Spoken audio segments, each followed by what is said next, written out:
باپ کا بیٹی کی رضامندی کے بغیر اس کا حق مہر لے لینا، اس کے بارے وضاحت فرمائیے۔ بیٹی جب حق مہر کی مالک بن چکی ہو تو باپ کی اس کی رضامندی کے بغیر بھی اس کا حق مہر لے سکتا ہے کہ وہ اس کی ضرورت مند ہو۔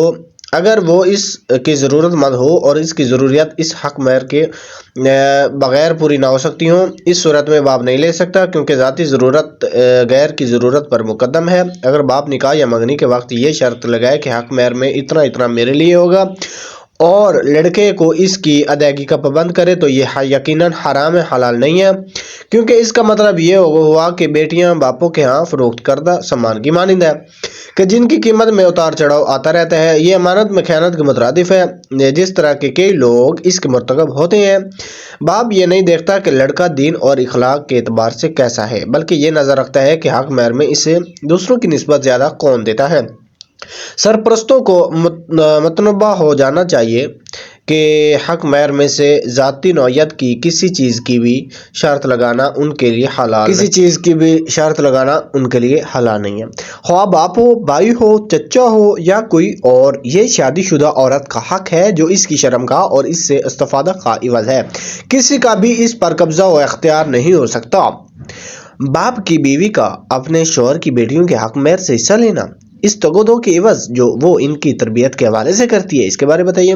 حق مہر کی وہ لڑکیاں مالک ہیں اگر وہ اپنے باپ کی بیوی یا کسی کو بھی اپنی اجازت سے کچھ دیتی ہیں تو اس میں کوئی حرج نہیں، فرمان باری تعالیٰ ہے۔ پھر اگر وہ اس میں سے کوئی چیز تمہارے لیے چھوڑنے پر دل سے خوش ہو جائے تو اس سے کھا لو، اس حال میں کہ مزے دار خوشگوار ہے۔ اللہ تعالیٰ نے خاوندوں کو حکم دیا ہے کہ بیویوں سے اچھے طریقے سے رہیں، انہیں ازدواجی زندگی کے بقا پر رغبت دلائی ہے اور بیویوں کی ایذا رسانی اور برے سلوک سے ڈرایا ہے جو وہ حق مہر واپس لینے کی خاطر روا رکھ سکتے تھے۔ اس کے بعد یہ تعلیم دی ہے کہ جب وہ پہلی بیویوں کو طلاق دے کر دوسریوں سے نکاح کرنا چاہیں تو انہیں دیا ہوا حق مہر واپس نہیں لے سکتے، چاہے وہ کتنا ہی زیادہ کیوں نہ ہو۔ پھر اس حکم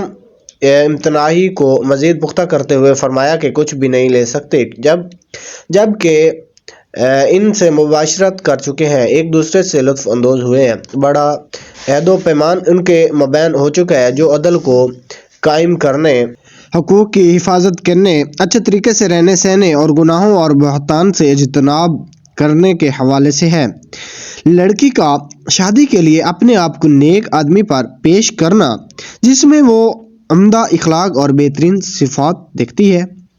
اگر معاملہ ایسے ہی ہو جیسے کہ ذکر کیا گیا ہے تو لڑکی کے لیے شرعاً جائز ہے کہ ایسے آدمی پر اپنے آپ کو پیش کرے، اس میں کوئی حرج والی بات نہیں، جبکہ ایسا حضرت خدیجہ رضی اللہ تعالیٰ عنہا نے کیا تھا اور اس ہبہ کرنے والی عورت نے جس کا قصہ سورہ احزاب میں مذکور ہے۔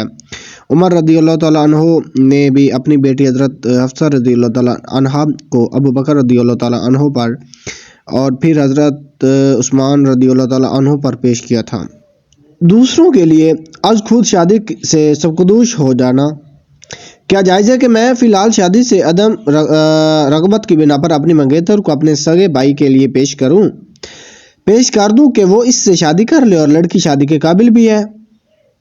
تیرے لیے جائز ہے کہ اپنے بھائی یا کسی اور کی خاطر خود شادی سے سبکدوش ہو جائے۔ اگر لڑکی رضامند ہو تو تیرا بھائی اس سے شادی کر سکتا ہے، لیکن اگر تیری شادی اس لڑکی سے ہو چکی ہے تو پھر کوئی دوسرا اس سے شادی نہیں کر سکتا جب تک تو طلاق نہ دے، اور اگر تو نے مباشرت کی ہے تو پھر عدت گزر جانے کا انتظار بھی کیا جائے گا۔ پھر لڑکی اگر رضامند ہے تو دیگر شرعی شروط نکاح کا لحاظ رکھتے ہوئے نکاح جائز ہے۔ لڑکے کا اپنے کام کاج کے حوالے سے اپنی منگیتر سے جھوٹ بولنا، اپنے کام کے متعلق منگیتر سے کذب بیانی جائز نہیں ہے، کیونکہ یہ عیب چھپانے والی بات ہے۔ اگر اس نے جھوٹ بولا ہے تو اللہ تعالیٰ کے حضور توبہ و استغفار کرے اور لڑکی سے بھی معافی کا خواستگار ہو۔ اللہ پاک سبھی کو سمجھنے کی توفیق عطا فرمائے۔